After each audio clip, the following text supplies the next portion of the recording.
They went into the woods as friends. Only 2 of them came back.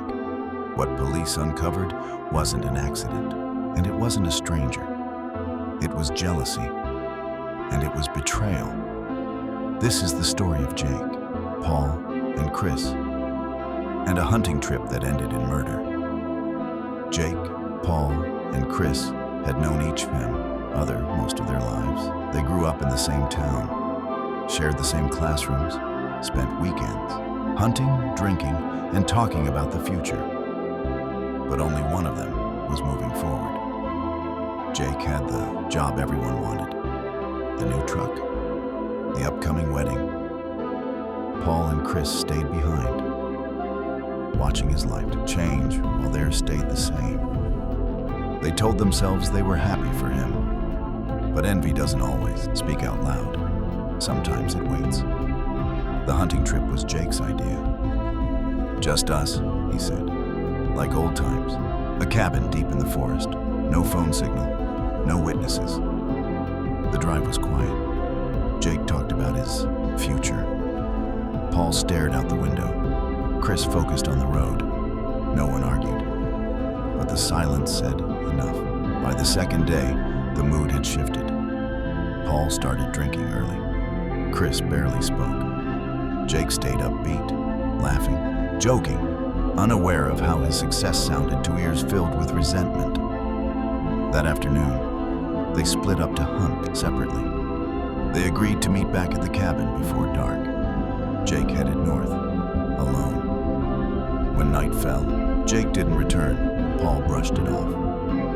He probably followed a trail too far. Chris agreed. They waited. They didn't call for help. They didn't search seriously. By morning, Jake was still gone. Police weren't contacted until late that afternoon, nearly 18 hours later. That delay mattered. Search teams found Jake 2 days later. He was less than a mile from the cabin. He had been shot twice. Police immediately ruled out an accident. There was no sign of a struggle, no evidence of self-defense. Someone had aimed. Paul and Chris told investigators the same story. Jake left alone. They waited. They panicked, but their timelines didn't match. Paul said noon. Chris said mid-afternoon. Paul claimed they searched that night. Chris said they waited until morning. Forensic revealed the bullets matched Paul's rifle. Chris's fingerprints were on it. Under pressure, Paul talked. The argument had started over nothing.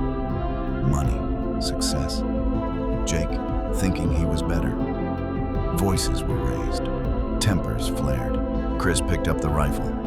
Jake laughed. That laugh ended everything. Text messages recovered later showed weeks of resentment. Messages that proved this wasn't sudden. The woods didn't create the violence. They just hid it. Paul and Chris were both convicted.